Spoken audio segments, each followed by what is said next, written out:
আমি একটানা 7 দিন 5 ওয়াক্ত নামাজের পরে আমার নবীজির রওজা মুবারকের সামনে দাঁড়ায়া দাঁড়ায়া আমার নবীরে সালাম দিছি। আমি যেদিন 8ম দিন আমার নবীর রওজা মুবারকে সালাম দিয়ে আমি মক্কার উদ্দেশ্যে চইলা যাব, আমি আমার নবীজির রওজা মুবারকে সালাম দিছি আর কইছি, ইয়া রাসূলুল্লাহ, আমার জীবনে বড় একটা শখ ছিল, আশা ছিল, আমি আমার মরার আগে আপনি নবীর রওজা মুবারকটারে একবার জিয়ারত কইরাম। নবী গো, ও দয়ার নবী, আমি যে তো কম বয়সে আপনার রওজার সামনে আসবো আমি চিন্তা করছি না। নবী গো, আপনার রওজার সামনে দাঁড়ায়া দাঁড়ায়া আমার মনের ভিতরে এখন দিয়ে আরেকটা শখ জাগছে। আপনি নবী রওজাটা দেখতে এত সুন্দর, না জানি আপনি নবী দেখতে কত সুন্দর। ও দয়াল নবী গো, আমার মনের ভিতরে এখন শুধু শখ, আপনি নবীরে আমি আমার মরণের আগে একবার হইলেও দেখতাম, আপনি নবীরে আমার মরণের আগে একবার হইলেও দেখতাম। আমি শেষবার আমার নবীজির রওজার সামনে দাঁড়ায়া দাঁড়ায়া কইছি, ইয়া রাসূলুল্লাহ, বাংলাদেশে ওয়াজ মাহফিলে কত আপনার উম্মতদেরকে লয়ে আপনি নবীর উপর দুরূদ শরীফ আদায় করি, অনেকেই তো মক্কা মদিনা আসবার লাগা কান্দে, টাকার জন্য মক্কা মদিনা আসতে পারে না। নবী গো, তাদেরকে মরণের আগে একবার মক্কা মদিনায় নেন। বিশ্বাস করেন রে বাবা, আমি এই দোয়াটা যখন মক্কা শরীফ গেছি, মক্কা শরীফের কালো গিলাপটার ভিতরে দইরা দইরা কইছি, আল্লাহ, আপনার কাবা ঘরটার সামনে আইসা কালো গিলাপটার মধ্যে দইরা দইরা দোয়া করি। কত মানুষ তো মক্কা মদিনা আসতে পারে নাই, আপনি তারার একবার মক্কা মদিনায় নেন। আপনার কাছে 2-3 লাখ টাকা একটু হইলে ক্ষেত পাথর দিয়ে আপনি জায়গা কিনা রাখেন, ব্যাংকের মধ্যে আপনি টাকা জমায়া রাখেন। আরে খারাতায়ার মসজিদের ভিতরে 1 ওয়াক্ত নামাজ পড়লে 1 ওয়াক্তে সওয়াব পাওয়া যায়, কিন্তু মদিনা শরীফে 1 ওয়াক্ত নামাজ পড়লে 50,000 ওয়াক্তে সওয়াব পাওয়া যায়। মক্কা শরীফের ভিতরে 1 ওয়াক্ত নামাজ পড়লে 1 লক্ষ ওয়াক্তে সওয়াব পাওয়া যায়। জীবনে কতদিন বাঁচবেন? 1 লক্ষ ওয়াক্ত নামাজ আপনি কোন দিন পড়বেন এটার হিসাব তো আপনি করতে পারবেন না। যদি মনটা চায়, টাকা পয়সা যদি থাকে, জায়গা জমি থাকে, একটা কোনা দিয়া বিক্রি করে আপনি তাড়াতাড়ি মক্কা মদিনা যান। পর্দার অন্তরালের আমার মা, আপনার স্বর্ণ গয়নার অভাব নাই। স্বামী বিদেশ থেকে আসার সময় আপনার জন্য স্বর্ণ গয়না নিয়ে আসে। 1 ভরি 2 ভরি স্বর্ণ যদি আপনার থাকে, আপনি মারা যাওয়ার পরে আপনার সন্তানের এগুলা ভাগাভাগি করে নিয়ে যাবে। এগুলা দিয়ে কোনো আপনার লাভ হবে না। কবরে আপনি শুধু 5 টুকরা কাপড় ছাড়া কিছু নিতে পারবেন না। আমি বলবো গো মা, যদি জীবনে শান্তি কি জিনিস বুঝতে চান, 1টা ভরি স্বর্ণ বিক্রি কইরা স্বামীর হাতে টাকাটা তুইলা দিয়া কোন আমার একটা বার আপনি মক্কা মদিনা পাঠান।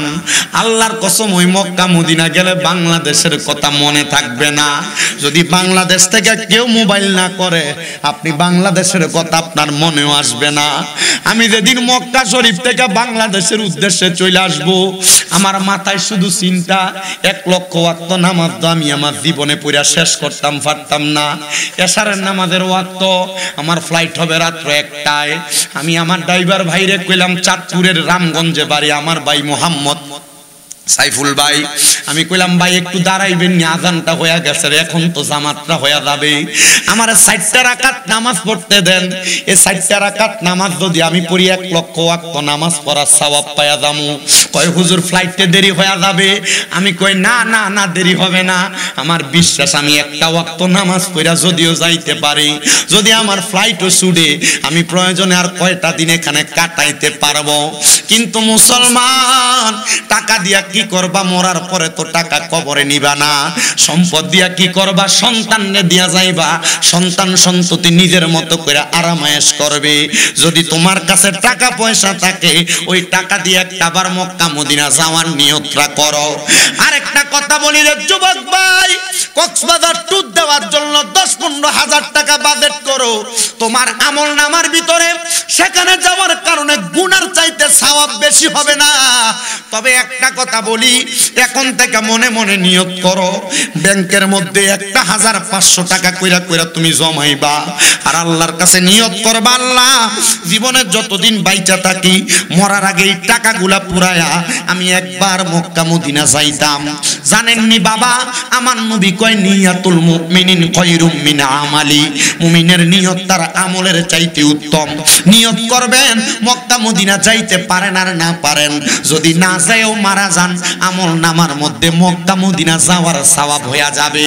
এই জন্য সবাই আমার সাথে একটু ডান হাত আসমানের দিকে উঠান আর পড়েন, আল্লাহ জীবনে একবার মক্কা মদিনা না দেখাইয়া মরণের ডাক দিয়েন না।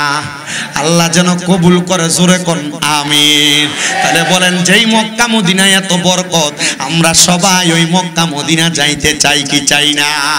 মুহাব্বতে পড়েন, ওরে দয়াল আল্লাহ দয়া করেন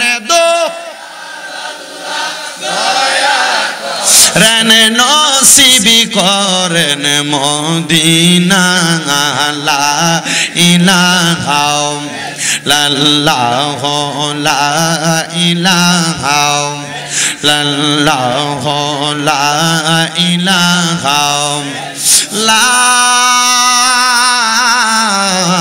ইলাহা ইল্লাল্লাহ মুহাম্মাদুর রাসূলুল্লাহ সাল্লাল্লাহু আলাইহি ওয়াসাল্লাম। আল্লাহুম্মা আমিন, আল্লাহুম্মা আমিন। আলহামদুলিল্লাহি রাব্বিল আলামিন, আসসালাতু ওয়াসসালামু আলা রাসূলিহিল কারীম। রব্বানা যালামনা আনফুসানা ওয়া ইল্লাম তাগফির লানা ওয়া তারহামনা লানাকুনান্না মিনাল খাসিরিন।